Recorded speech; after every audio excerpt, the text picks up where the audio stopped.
It has been a genocide, what happened in Goa. Not only tortured the people whom they thought were heathens, but they even burnt people at stake alive. And this has been documented. This has been documented not by the local historians, but by the church itself, the Catholic Church, the then Pope.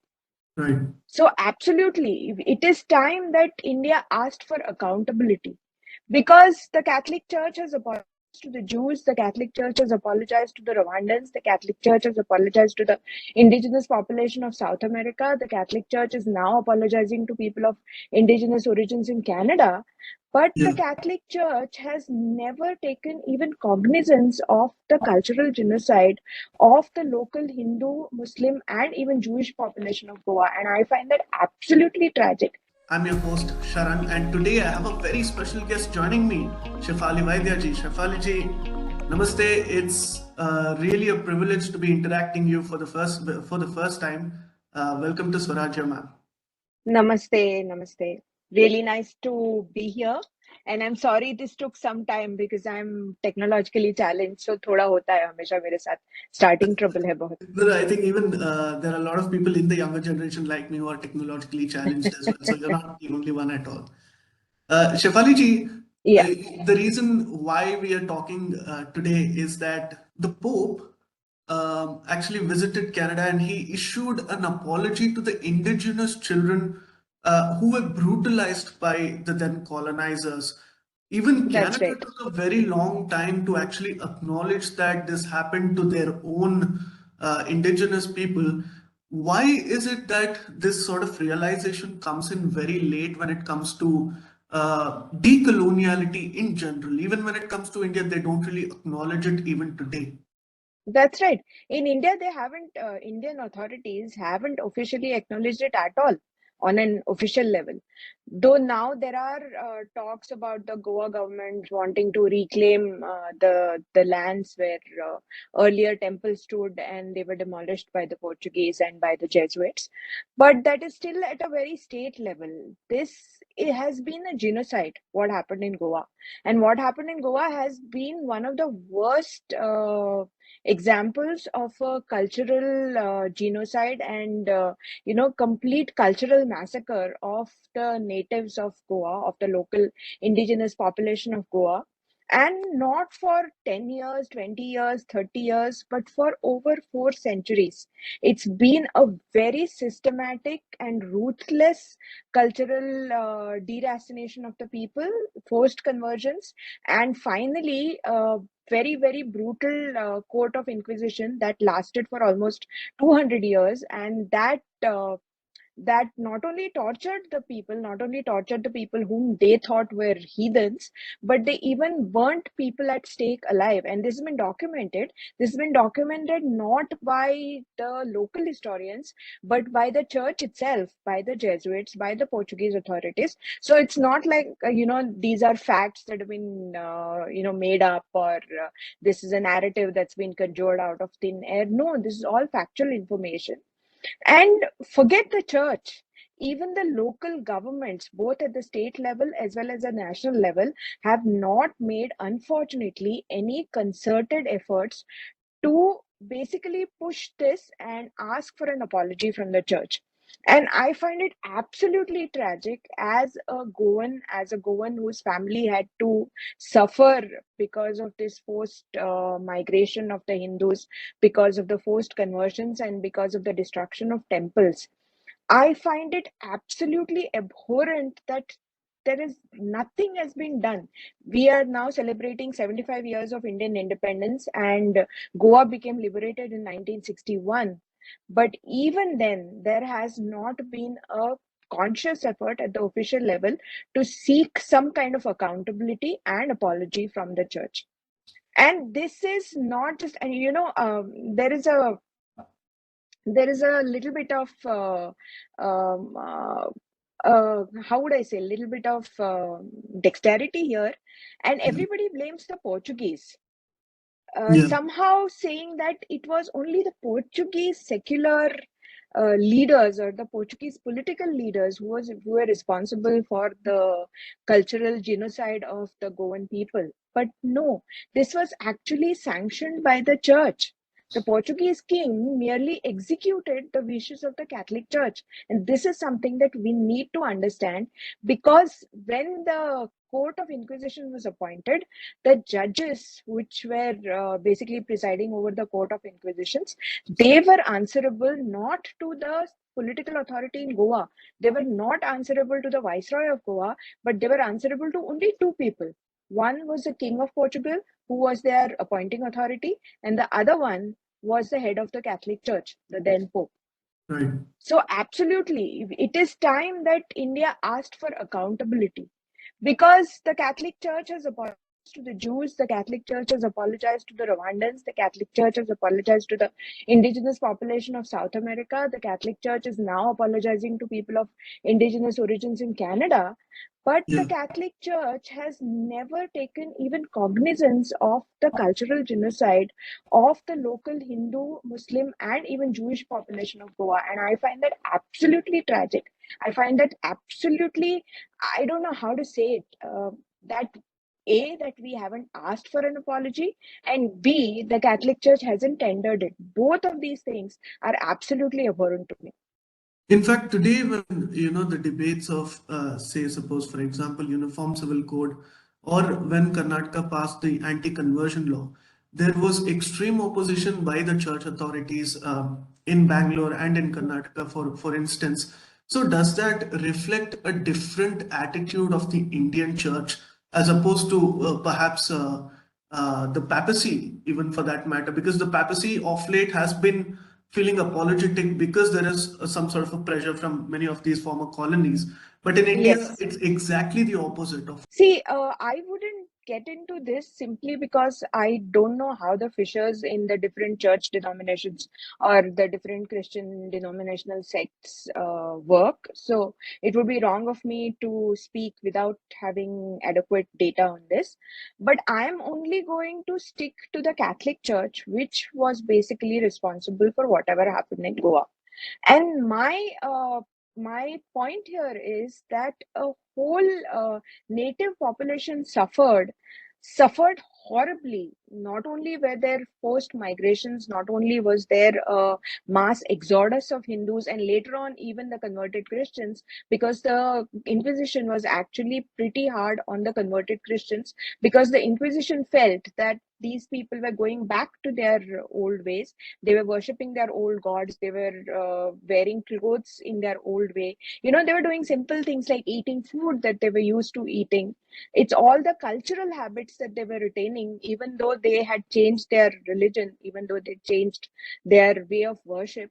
That is why the Court of Inquisition was established. So it is a crime against humanity, not just against Hindus, not just against Jews, not just against Muslims, but even against Christians. And this is something that the church needs to be accountable for. And this is something that the local governments, both at the state level in Goa as well as at the central level, they should be making an official position like that.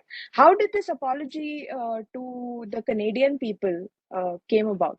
That is because the Canadian government actually took this up, not just the Canadian people, not just one or two public intellectuals, but the Canadian government officially asked that this is not acceptable and that the Catholic Church should apologize. This is something that the Indian authorities should ask too, because we are not asking for any special privileges. We are not asking for anything, anything undue. We are asking for our basic right and basic dignity. It is true that a horrendous crime against humanity was committed in the name of Christ, in the name of religion, and it is but natural that the Catholic Church, which authorized this, should now apologize, especially because they have given apologies to all other indigenous populations. They have Yeah. tendered apologies to the Jews, they have tendered apologies to what happened in Rwanda. So why are the native people of India not considered worthy of an apology? This is an insult to us. Yeah. In fact, do you find that people in India themselves are sometimes apologetic about this? Because the general argument when you talk about, say, the Mughals invading and looting and destroying a lot of architecture, or when it comes to the church committing a lot of crimes in Goa, they say that अरे यार ये तो 600 साल पुराना था. Why bring this Yeah. up again? Yeah. Yeah. Because Yeah. Hindus and Christians are living in harmony. Yeah. Have a beer in Goa and Yeah. relax. ये सब की बात Yeah, मत yeah, करो. yeah, yeah. I've heard that, when I started to give these series of talks on Goan history and Goan Inquisition, at that point of time, very, very few people knew about this ugly truth, this part of Indian history, not just Goan history, because it's affected all of us. And one of the first objections that came were from fellow Goans, Goan Hindus, who asked me, why are you talking about it now? What is the point? It's happened in the past. गड़े मुर्दे क्यों उखाड़ रहे हो आप? What is the point of talking about it now? But the point is, I think it was George Sayantana who said it, that if you forget history, you're condemned to repeat it. When I went to Peru, I realized 3, 4 years ago I had gone on a trip to Peru, and as I explored the museums there, I realized that this was also a very, very evolved culture and a civilization who had made remarkable advances in astrology, in science, in architecture, in everything, in medicine. But where are they now? It just took less than 60 years for the Spanish to completely turn Peru into a Catholic country. And today, now, almost 97% of Peru's population are practicing Catholics. And the few people who are still left are actually baptized Catholics, but they don't practice Catholicism, but they are trying to explore the ways of their ancestors. But the point I'm trying to make it, everywhere else where the Catholic Church, be it in Brazil, be it in Mexico, be it in Spain, everywhere the Catholic Church has kind of imposed its way on the native population, it has completely wiped out the native culture. The only place where it did not happen was in India, because the Hindus resisted and they kept on resisting. They resisted in a both an active way as well as in passive way. Active way by actually fighting the Portuguese, in the passive way by taking their gods and building their temples outside the then Portuguese territory and moving out of Goa, but keeping the ties with their temples intact. It seems easy, when you can just catch a flight and go from point A to point B in 1 hour or 2 hours. But remember, in those days when land was everything, when your identity was linked with your village, with your family, with your clan, to Yeah. leave everything and board a boat somewhere and go sailing, and you didn't even know whether you were going to be alive or not alive, you were leaving family behind, but people still did that with nothing but the clothes on their body and maybe a little bit of their jewelry, and most importantly, their family gods. They fought for dharma, and it's a tremendous sacrifice that they made. The Konkani community spread from Kerala to Karnataka to all the entire western coast, and with their sheer hard work, they became an economic force to reckon with, which they are today. But they have never cried victims, but their stories are not told either. And Yeah. when you look at this tremendous achievement, it's not easy to hold on to your culture in the face of a numerically or a technologically superior white colonial power, which is hell bent on converting you. Converting would have been the easy way out. And you Yeah. can see that world over, cultures have taken it. In Peru, they took it. In Mexico, they took it. In Brazil, they took it. In India, we are the only ones who oppose this. And that's why in 1961, when Goa was liberated after 452 years of colonial rule, it was still overwhelmingly Hindu. It's not a mean achievement. And that is the reason why we need to make extra efforts, because we are the only living civilization that bucked the trend. We are the only living civilization that resisted. We are the only living people who resisted these forces of colonization. And that is why we need to be given our due. We need to be given justice.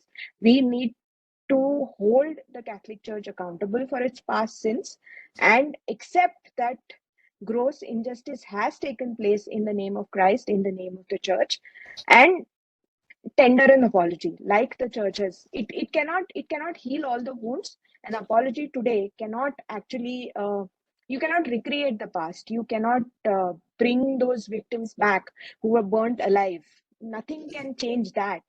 but at least their descendants may find some peace, and the nation can move on, and everybody will know that these excesses have happened in the name of religion. And once you accept that, that is when you can sort of get closure and move on.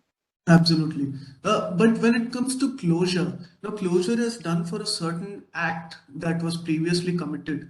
But Hmm. now, fresh findings tell us that conversions are still on the rise. There are evidences to show that there's been massive conversions of several areas across India. So in Yeah, that sense, maybe, it's an operation that is continuing in a different form. And that's even right. today, I see a lot of YouTubers who are liberals, Democrats, but still used to go to the Mormon church. And then after a point, they realized that, their entire agenda was based on predatory Mhm. proselytization, and they slowly pulled out. So there Yes. is a certain sense of awakening. But as far as Goa is concerned, do you think that these activities still happen, or maybe it's a thing of the past?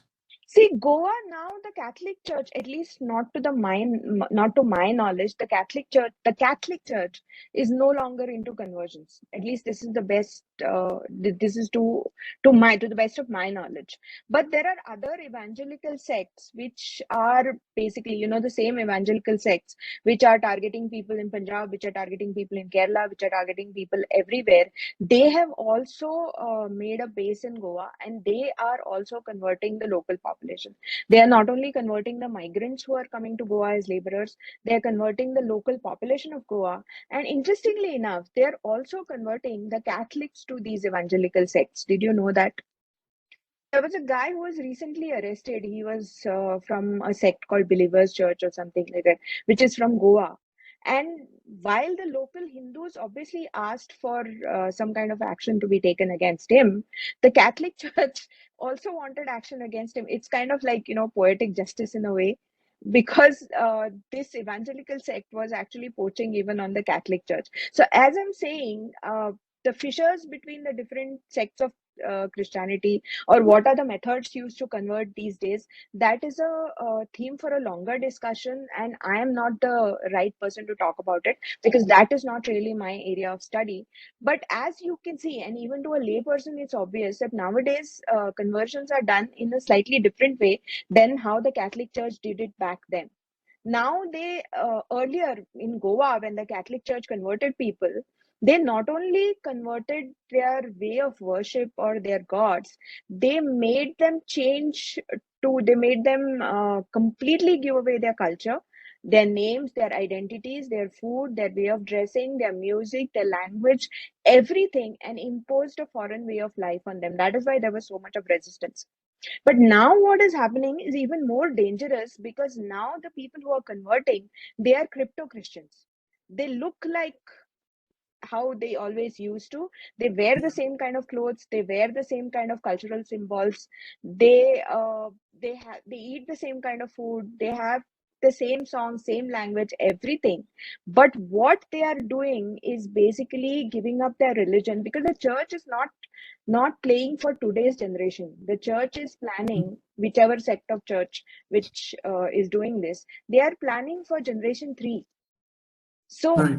essentially what they're doing is they are converting people into this very rabid form of Christianity, where the people look Hindu, they even have Hindu names, they even enjoy all the perks of being a scheduled caste or a scheduled tribe Hindu, like reservations, but Yes. they are not really Hindu, and that is why it's very difficult to fight them. It is because there is no, and they're doing it by coercion, they're doing it by offering huge amounts of money, they're doing it by offering free English education. There are multiple things. So this is a bigger problem which needs to be tackled on an official way, and obviously they're getting a lot of money. This government has one good thing this government has done is that it's made the FCRA things very very strict, so there is a limitation of the money that's coming in. But you know how things are, right? They always find a way. So the latest way is basically to form an NGO which is shown on paper as a secular NGO, and it's doing things like on paper skill development or women's empowerment or children's education, and they now get funds not from private donors, but they actually get funds from the local governments. It's a Correct. taxpayer's money, which is eventually being used for conversions. That is even more scary. Yeah. But what's the way forward from here? Because in terms of an apology, are you even hopeful that the church will give one? Because I think Goans more than anybody else has that relatability factor, because you went through the Inquisition. There's a lot of brutality when it comes to the church's history in the state. Perhaps the rest of India does not feel the same as you because we don't have that much of a brutal history that Yeah, Goa went through. yeah. So there are two things here, right? The church needs to apologize for what it did to Goans.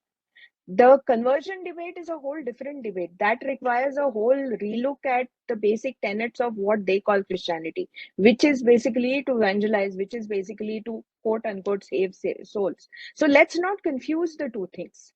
The apology is for what the church did to the native populations of Goa in the past.